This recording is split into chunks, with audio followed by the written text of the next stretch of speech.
Ladies and gentlemen, thank you for coming. Welcome to the Liverpool seminar on narcissistic psychopathy. The toilets are outside and to the left and are unisex. If a fire alarm goes off, there's no drill planned today. That's the exit door. And then we congregate outside of the Liverpool Cathedral. Jamie, I don't remember what you taught. No, I do remember. No, it's okay. I got it. It's the same as normal, isn't it?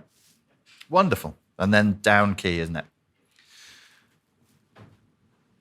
So I'm starting with the cheerful subject of narcissistic psychopathy and why it inevitably becomes the leading influence in any societal structure. Hello, Terence. Hello. How are you? How are you? Wonderful, wonderful. So if you have a group of people in any scenario, the people who take charge are the ones who want to be in charge, effectively. It's as simple as that. Narcissistic psychopathy. When I'm talking about narcissism, we're talking about grandiosity, delusion, entitlement, denial. They're hyper-competitive and obsessed with being on top. This is not the standard orthodox definition of narcissism. Probably from now on, I'll be moving away from the Diagnostic and Statistical Manual definition of narcissism. It's too weak. If you've been watching my recent YouTube videos, you'll see I've referenced the fact that you can't have a definition of a personality disorder that is solely dependent on 9 equally weighted traits that are observable externally. That's like saying this is 9 ways in which somebody is annoying. And it has no reflection on their internal life. There's no reflection on their internal structure. So for me, these are the most important parts. Grandiose, delusion.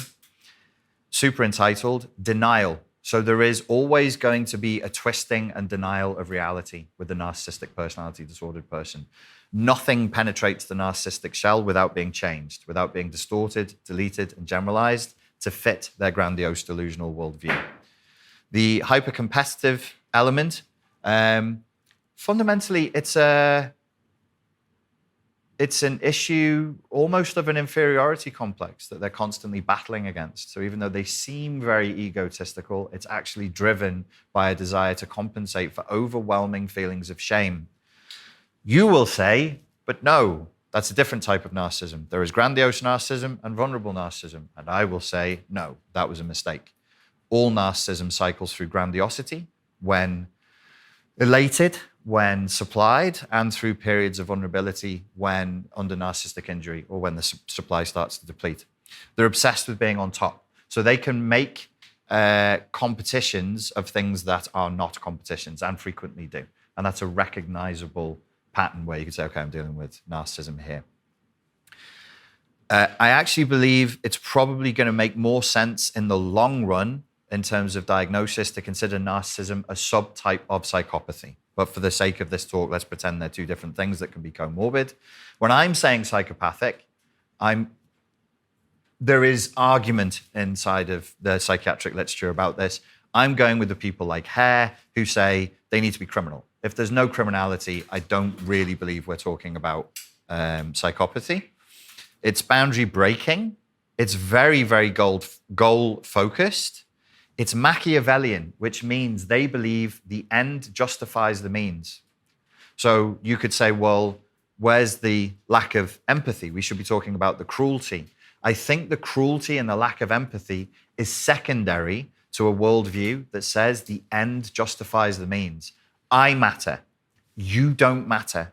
You don't matter. You are not, you are just object. I am subject, and subject is all that there is. Are they cruel? Absolutely. Do they lack empathy? Well, of course they do. Are you empathic to your lawnmower? To your microwave? To them, we are things. Everybody else is a thing. Yes, there is a lack of empathy. Yes, there will be cruelty, but it's downstream of the fact that they just don't really see people as people. They are the only person. So that's why I called the book I wrote A Cult of One.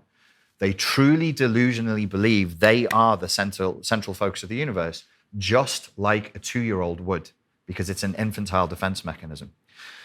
This, of course, will show up as blind ambition, which is relevant. The blind ambition is relevant when we're considering the superstructures that are created. So we have these conversations about the state of the world, politics, corporations, the lack of empathy, the chaos, the destruction to people and to the environment. And I personally find it all a little bit frustrating because it seems to be coming from an entrained form of naivety, as though we are pretending that the people who are in control of these things are just like everybody else. So nowadays, one of the big issues is identity politics, and we start dividing people up based on ethnicity, based on sexuality, based on age, based on gender. This, I believe, is a trick. It's a trick, a magician's trick, to get you to look away from the most important dividing line. The most important dividing line is between human beings and narcissistic psychopaths. Worrying about all the other dividing lines is a way of creating confusion and creating control. It's a way of controlling. When you're stuck in these debates and you start thinking this way, please remember that. The dividing line is not men and women. The dividing line is not national. It's not this country versus that. That is a trick. It is between narcissistic psychopaths and everyone else. And they are a minority of the population. But if it's 1 to 5%, because some people now will say, oh, it's about 30%. I really, really don't think that's a useful way to frame things. I think people have developed narcissistic traits. It's 1 in 5%. But then people say, well, why would the world look like this if it's 1 to 5%? Well, it would look like this if you extrapolate into the millions. That's hundreds of thousands of die-hard narcissistic psychopaths. Say the UK is 66 million. You're talking about hundreds of thousands of die-hard narcissistic psychopaths who inside of that system, it doesn't matter if it's the local office, the local laboratory, the local hospital, or local government. They are the ones who want to take control because blind ambition. They want to be in control. They have that delusional sense of entitlement that tells them, I should be the one who's in control. When we're talking about these things, or you see people debating it on the news or on podcasts, this is where my frustration comes from. Why aren't we talking about narcissistic psychopathy? Why are we talking as though, yeah, this good-natured person over there is just trying to fix a problem? No, no, no. Be cynical. Stop with the naivety. Be cynical. These are not good people. They're in that position of power largely because they believe that they should be. Could you imagine the arrogance of that? I know how. Imagine I take control of the United Kingdom, which we're about 18 months away from, my benevolent dictatorship. Just be patient, brothers and sisters, it's coming. But the arrogance and the entitlement to say, I know how 66 million people should live. I know. I have the solution. I am the way. I am the truth. I am the light. Pure, grandiose psychopathy. It's not possible. Think about it. So if you have a multiplicity of human beings with all of our limitations and all of our flaws, I couldn't even tell you how the 22 people in this room should live. Extrapolate that out to 66 million. I have no fucking chance whatsoever. And yet it's normal. It's normal. Yeah, this dude, this woman, she says she knows how we should sound. Yeah, let's get behind that. It's insane.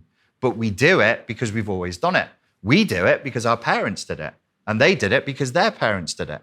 But it doesn't make sense anymore. If you go back, not that far, you go back to World War I and think about how much information people in this country would be exposed to in World War I. How limited it would have been compared to now. Where are they getting their information from? It's not 3 steps away from the town crier who comes and tells you what the news is of the next village at midday every day. It's very, very limited. We don't have that excuse. We do have the excuse of being able to say that we're overwhelmed by the complexity. We do have that excuse. Like, we are being hit with a huge amount of information, which we are not a good evolutionary match for. And it shows.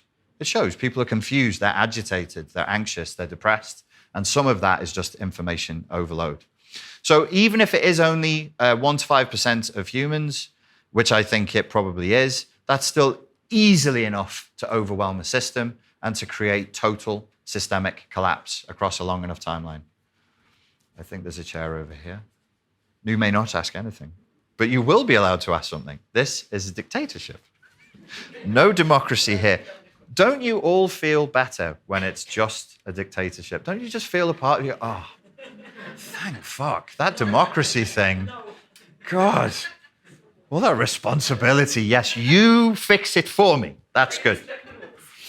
So, what does it mean to have a narcissistic superstructure, which is the title of this talk? It means that systemically, the structures that we see around us, I don't want you to become paranoid. I mean this in a rational, systems thinking way. Let's start assuming that there is pathology the higher up the power structure you go, because who else could be asked? It's hard. The higher up the power structure you go, the more risk there is and the more reward there is. It becomes more of a dogfight. So the narcissistic structure is not, I'm not saying we live in a uniquely evil time. I'm not saying human beings have changed. I think it's always been this way. The people who want to have the power should be questioned. It's not normal to just, oh, you want to take control of everybody? Cool, go ahead. We'll have like a voting system for you and we'll just see what happens. I'm sure it will be fine.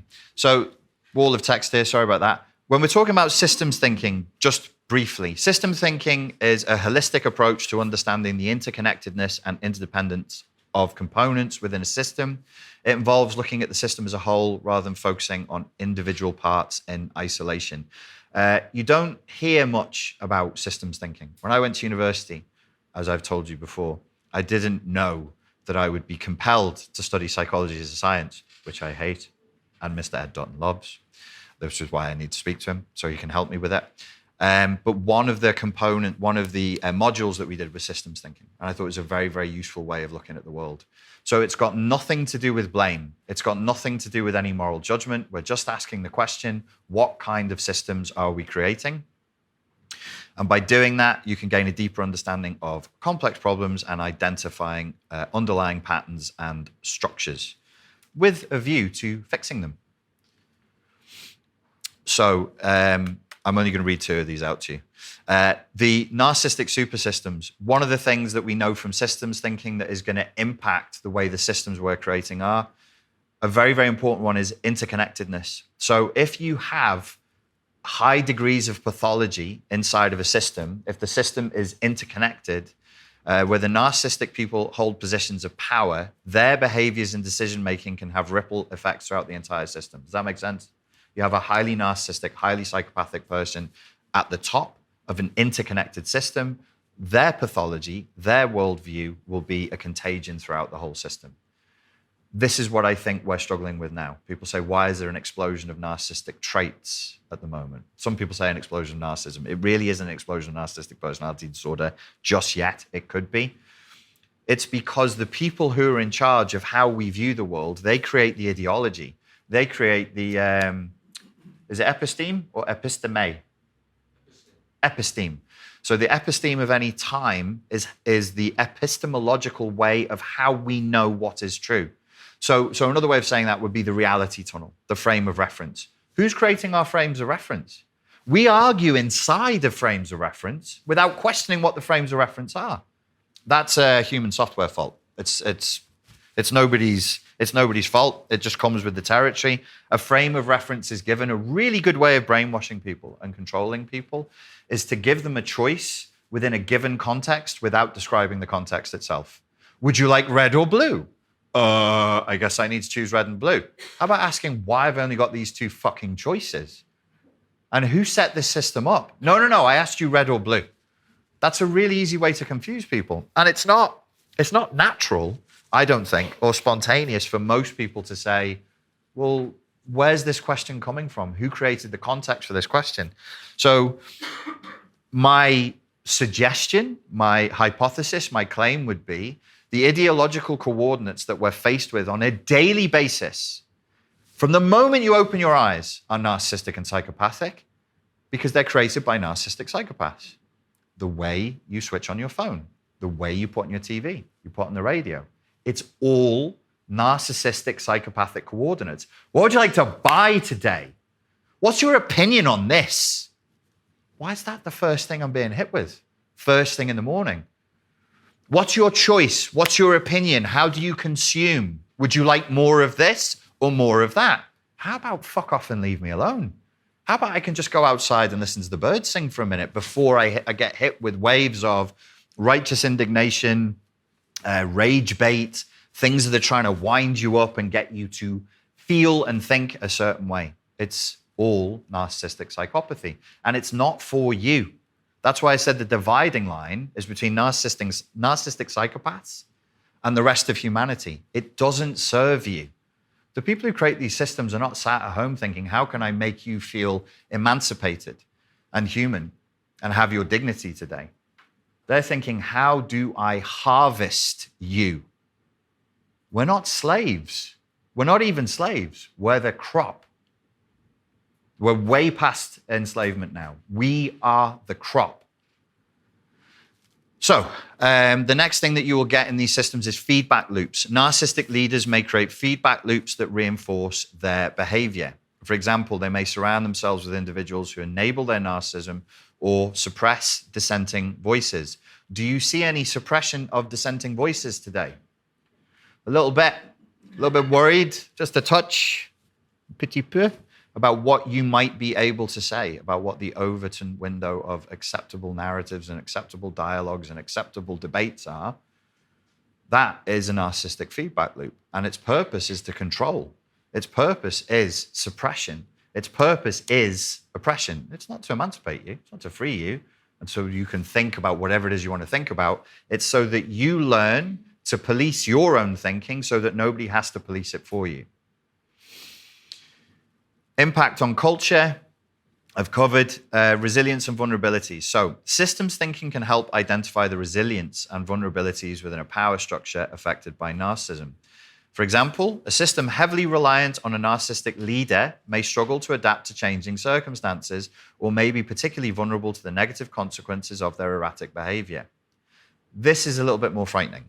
So my suggestion, my hypothesis is the road that we are on now is inevitably going to lead to full-scale systemic collapse as more and more pathological people get to the top, because you've all gotten over the trope, right, of the idea that narcissistic psychopaths are high-functioning, highly intelligent people who go to good places.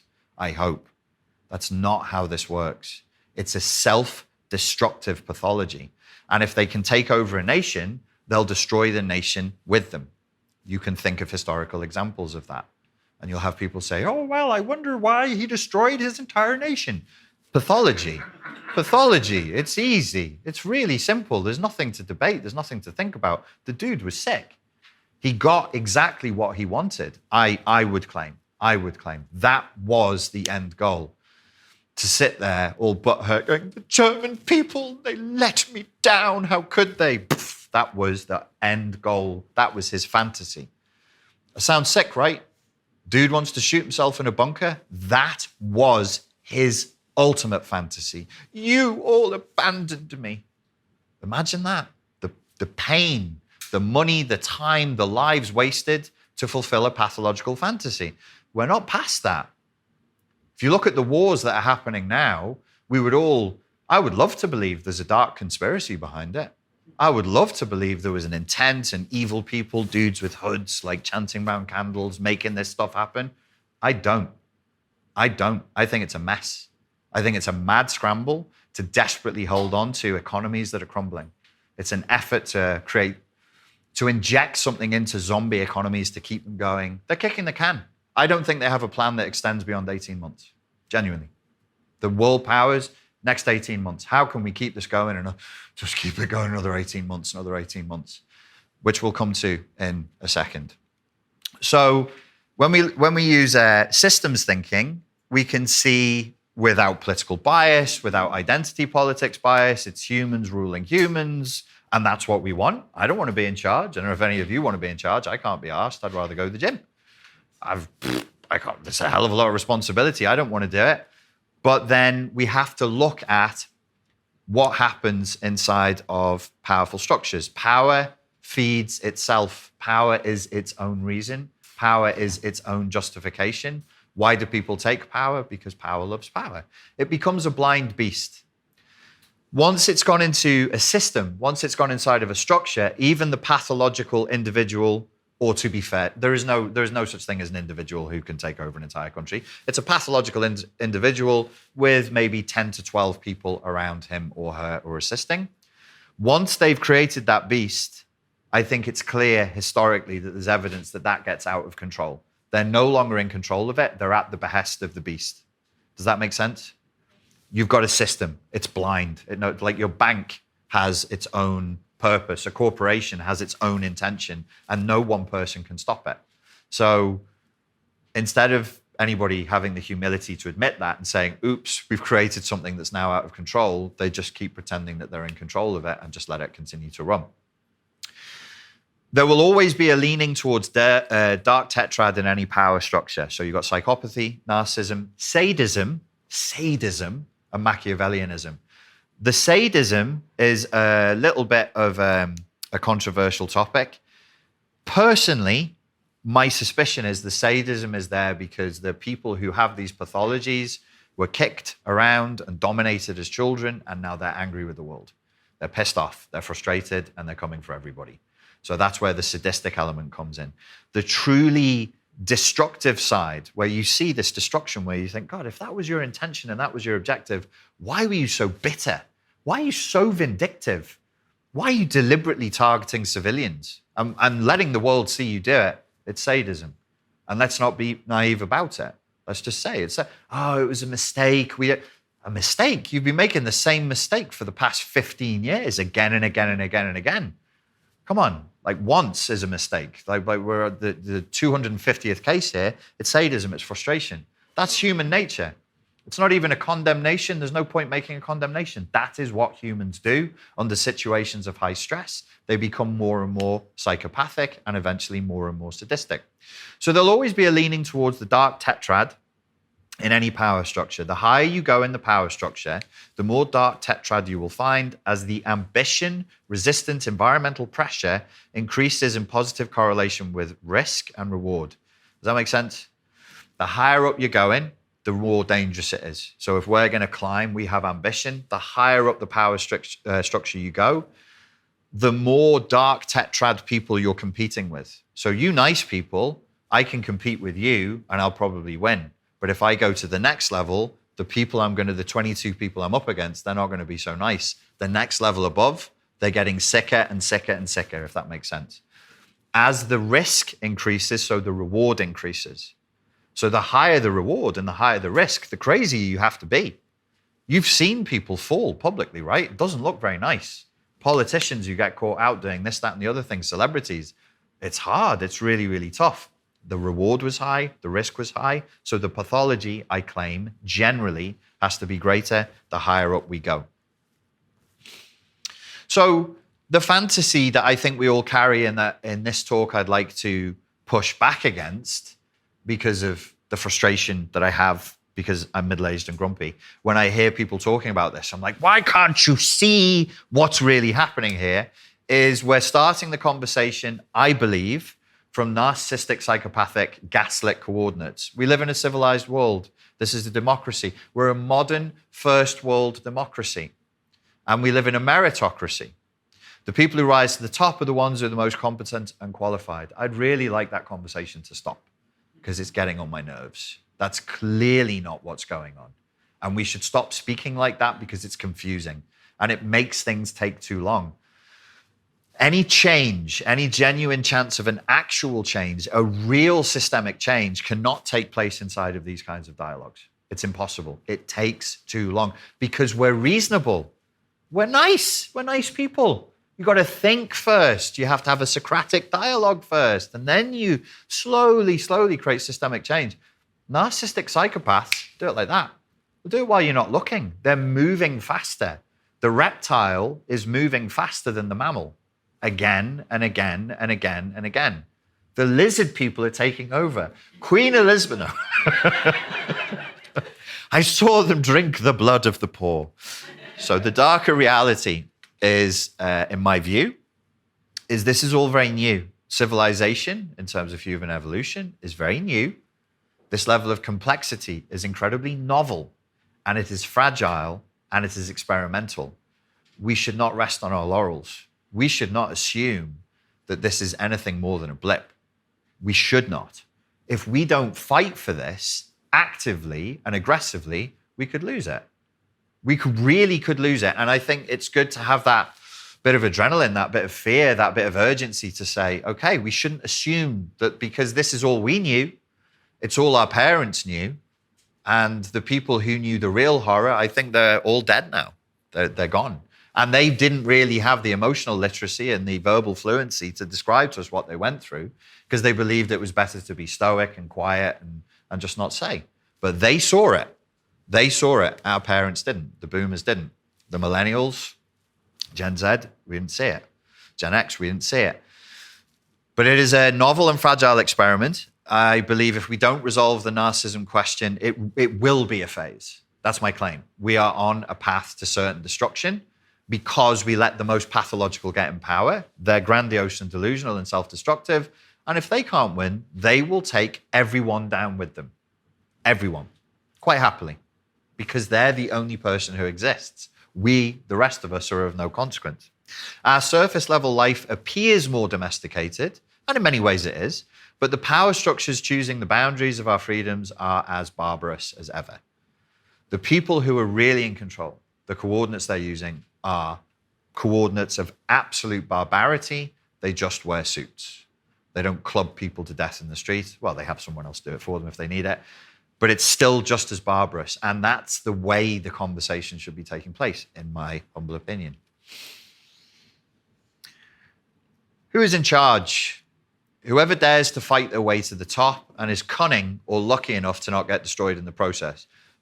Some of these people are really incompetent. We've had leaders in this country recently who bumbled their way to the top, and there was just nobody there. There was no checks and balances to stop them. Some of them are very, very cunning. Some of them are still very, very tough. I would claim it doesn't require as much toughness now as it did in generations past. The world is softer. Everybody's softer. So part of the reason why there is this explosion in narcissistic traits and this explosion in narcissistic behavior is because where in generations past people would tell you, pack it in, don't do that. We live in cultural coordinates that say tolerance is the highest value. Never tell anybody no. Don't set boundaries. Boundaries are evil. Boundaries represent, they always represent oppression. They always represent something bad. The fact is, human beings need boundaries. We need structure. We have to have it. It's just who's choosing the boundaries and who's choosing the structure. So statistically, most dark tetrad types must fall below their desired level of ambition, and so they fall. But many fall into high places. Oh, that's good. They didn't get into a high place. Yeah, now they're bitter. Now they're very, very resentful. And they're staying in power. They're staying in positions of power for decades, looking at people above them who they think they should be in that place, and they're pissed off. The sadism goes up. The aggression goes up. I'm sure you can think of examples of this working in the world right now and killing people. The result for the powerful. So chaotic and self-destructive policies that ultimately damage the dark tetrad narcissist, their reputation, and whichever enterprise they are in charge of, they fail. They fail, in my view. You can see people who are in positions of power who are using gold taps and playing golf, and you can think, oh, they've succeeded. But largely speaking, the majority of them have failed in their ambition because they're self-destructive and they damage their reputation and the enterprise they're in charge of. Why? Because their perceptions are twisted, their drives are base, their impulse control is low, their executive function is poor, and their fantasies are delusional. And what I didn't write here is they are infantile. Their view of reality is infantile. So their ambition and their confidence typically far exceeds their competence. They are not as good at the job that they want to do as they think they are. They shouldn't be in these positions of power. But again, the pushback against people entering into these positions of power is just less. They're surrounded by enemies real and imaginary, and they descend into a siege mentality and paranoia. That's the result for them. And we should feel sorry for them. These poor mentally ill people, they're suffering terribly. The result for the rest of us, for the masses, is a general sense of feeling used, exploited, impotent, and unsafe. We're being pushed deeper into consumerism and the narcissistic fantasies of our masters. Our coping strategies are not, I claim, really our coping strategies. They're the coping strategies of narcissistic psychopaths that are foisted upon us. This is what you want, isn't it? So the public wants what the public gets. A dulling of the mind, a blunting of emotions, and the slow but inevitable decrease of human dignity as they're savagely instrumentalized. So you know when you're being instrumentalized. You know when you're being used. You know when you're being objectified. There isn't that much you can do about it, but you know that your dignity is being stripped of you. You're turned into food for forces beyond your control. People say to me, I am anxious, I am depressed. And I say, you should be. You should be anxious, you should be depressed. This is not a good time. This is not a good culture. This is not the way we're supposed to live. We are not a good evolutionary match for these environmental pressures. We've created, humanity, including our narcissistic psychopathic brothers, have created a kind of anti-human hellscape. I told you this was a cheerful talk. Okay, I'm going to quote from George Orwell, 1984. Of course I am. The war, therefore, if we judge it by the standards of previous wars, is merely an imposture. It is like the battles between certain ruminant animals whose horns are incapable of hurting one another. But though it is unreal, it is not meaningless. It eats up the surplus of consumable goods, and it helps to preserve the special mental atmosphere that the hierarchical society needs. War, it will be seen, is now a purely internal affair. In the past, the ruling groups of all countries, although they might recognize their common interest and therefore limit the destructiveness of war, did fight against one another, and the victor always plundered the vanquished. In our own day, they are not fighting against one another at all. The war is waged by each ruling group against its own subjects, and the object of the war is not to make or prevent conquests of territory, but to keep the structure of society intact. This, although the vast majority of party members understand it in only a shallower sense, is the meaning of the party slogan, war is peace. I think writing in 1948, 1949. It's almost like he could predict the future, or as though the future was the past. The state of war that we are descending into, I believe, is reflected by this. It is not a real war. There will be death. There will be real death. There will be real destruction, but it is not a war as George Orwell is describing here. The other thing that you're going to find in highly narcissistic, psychopathic power structures is just perpetual chaos. There's never any, or there's very rarely a sense of, we have a plan to move the corporation, the project, the country forward. It is only ever a series of chaos control moments, putting out of fires. So there is, in the literature, a link between narcissism and brinksmanship. This is where you leave everything to the last minute and you just fight fires everywhere you go. Risk-taking. Narcissists are often more willing to take risks because they have a strong belief in their abilities and overestimation of control over outcomes. This trait aligns with the essence of brinksmanship, which involves high-stakes risk-taking. The desire for dominance and control. Narcissists seek power and control over situations and people. Brinksmanship can be a tool to assert dominance by pushing adversaries to their limits. If you think about what's going on in the globe right now, I believe this is an example of narcissistic brinksmanship. They think they can pull it off. They think they can get away with this. I am not convinced that they can. Research in psychology suggests that individuals with high levels of narcissism may engage in aggressive and risk-taking behaviors, including brinksmanship, especially in competitive or high-stakes environments. I will give you my proposed solution, and then we can go to questions. That the non-dark tetrad majority acknowledge the inevitable leaning towards narcissistic psychopathy as a problem in all power structures. By acknowledge, I mean that no dialogue or conversation in the realm of these subjects should be taking place without an overt acknowledgement that the people who are in power are largely pathological. The second thing I would suggest is that tests, checks, and oversight that are untouchable be put in place to resist this systemic feature. It is a feature. It's not a bug. It's in humanity. It's not going anywhere. But that doesn't mean we can just sit inert and let it happen. There are things we can do to push back against it, and that we should. Okay, I'll take questions, but to ask a question, you must use the microphone. That's correct? Is the mic on? Okay. So the first question I have, where are the statistics coming from? Like I hear often the 1 in 100 people, 5%. Second is how you would... Meta-analysis of published research.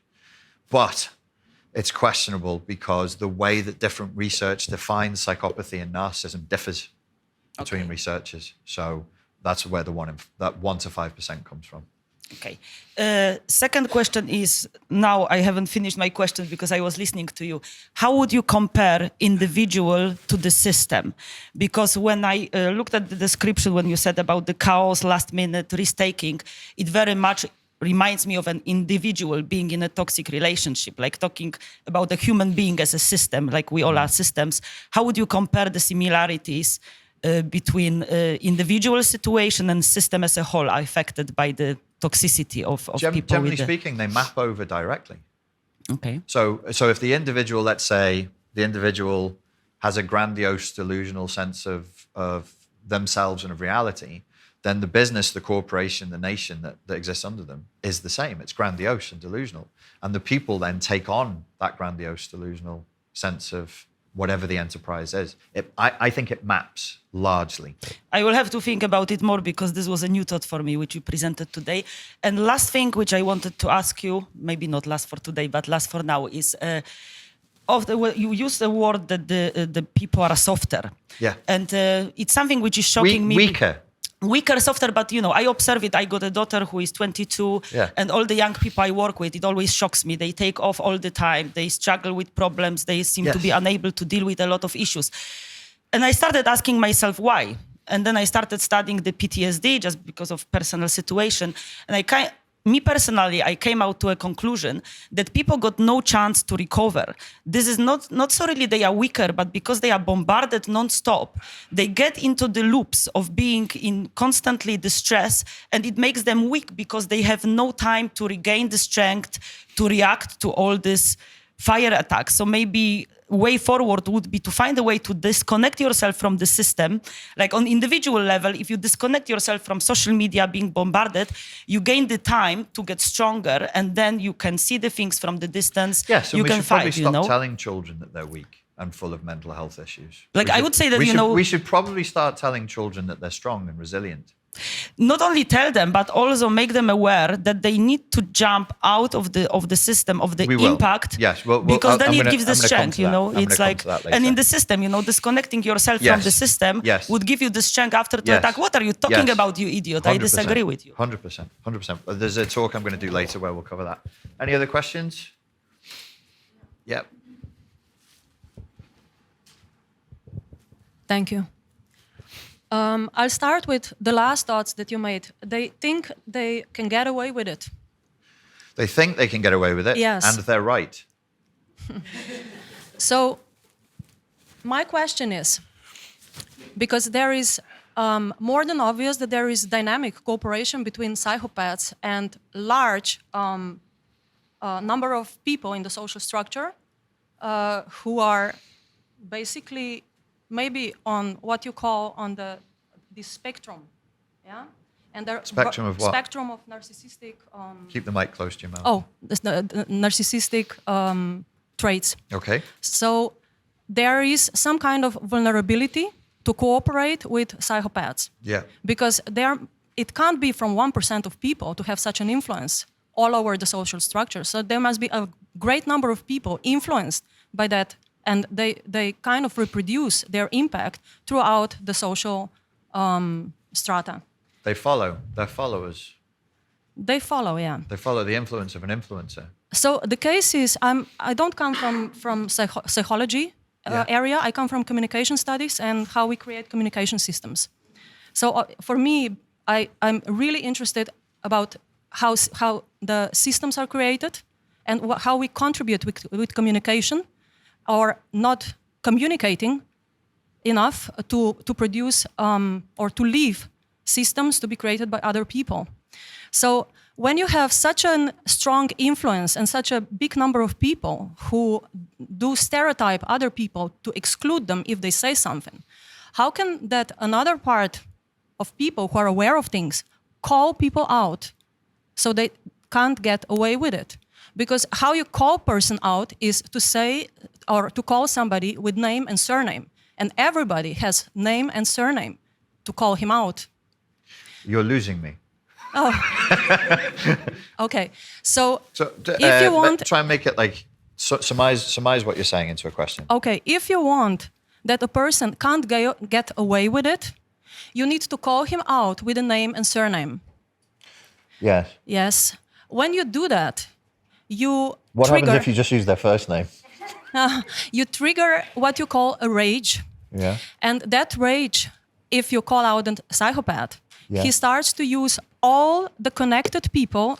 You were mentioning 10 to 12 people. Yes. That create kind of synthetic group. Okay. Yeah. Are we meandering towards a question here?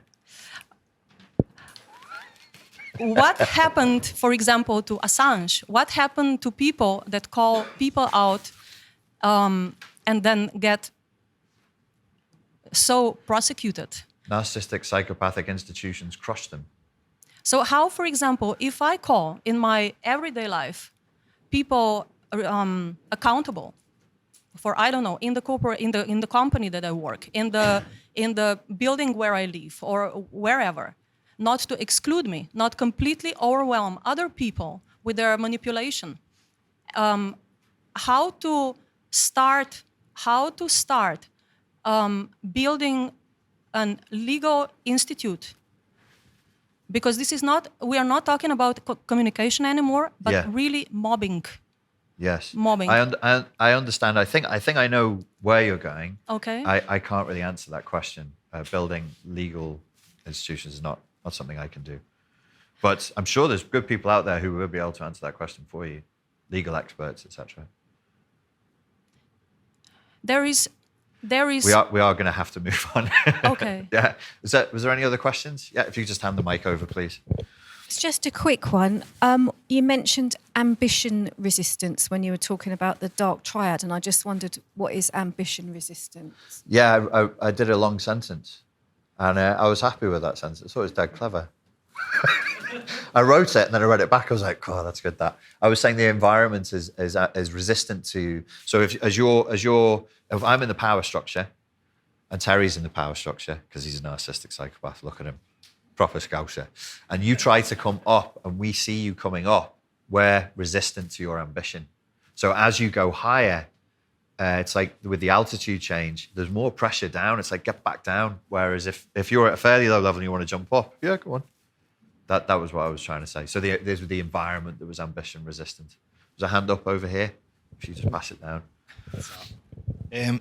So would you say then, this system that puts the grandiose narcs at the top, yeah, would you say war is a great leveler of that system?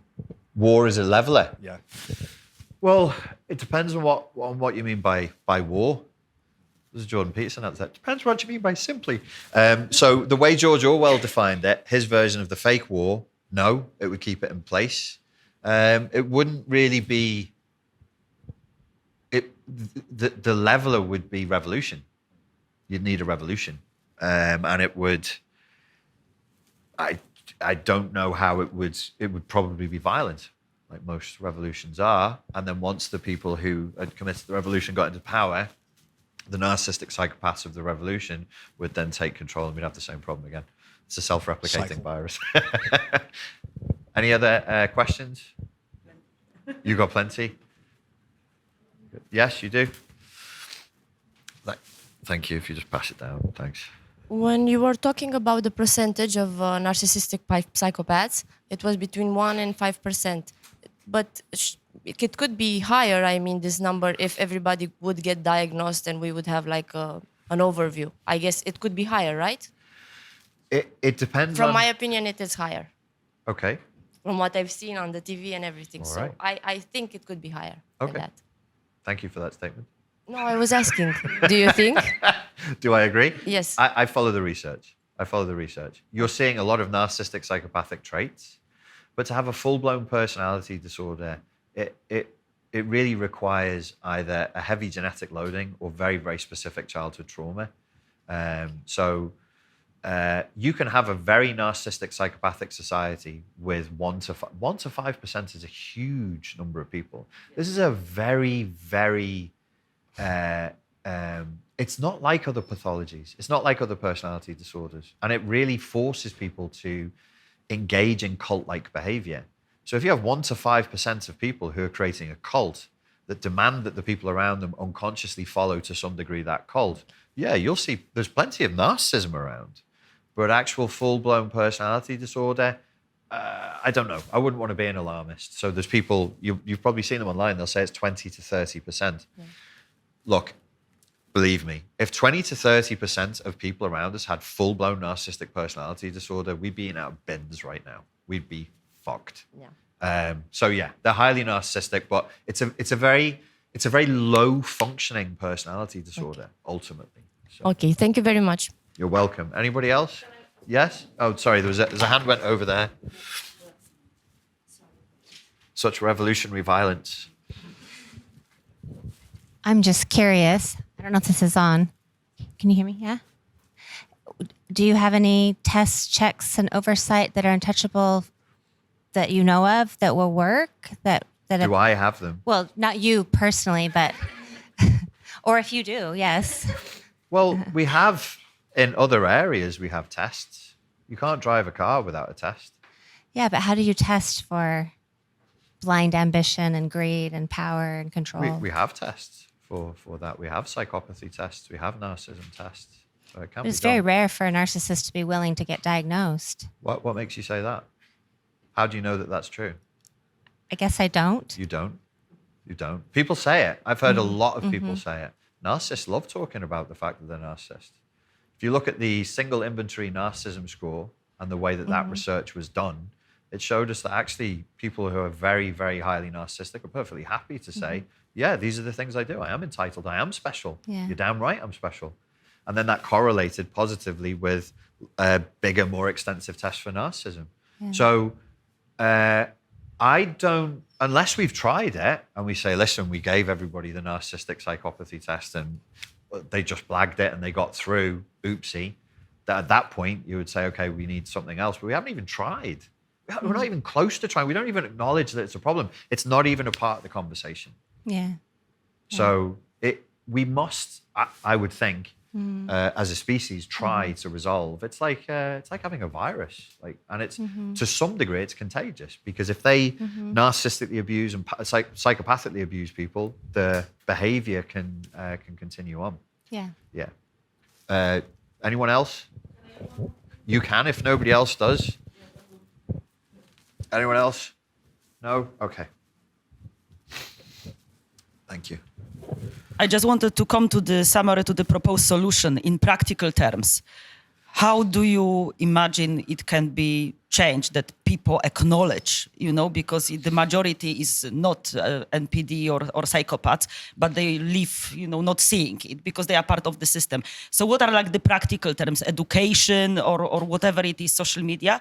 And secondly, with the tests similar, practical way of having tests which are, how to test, Which we just said. We could but I still don't you don't see have the practicality. You're not satisfied that you've been given the full consumable solution here and now.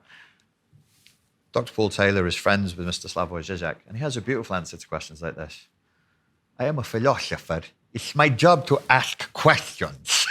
I ask the questions. The answers, well, we have to try. We're not even trying. We're not even step one on this. You can start testing people. You can start having movements that make everyone aware. Yeah, Wait, I'm still speaking. We don't teach this in school.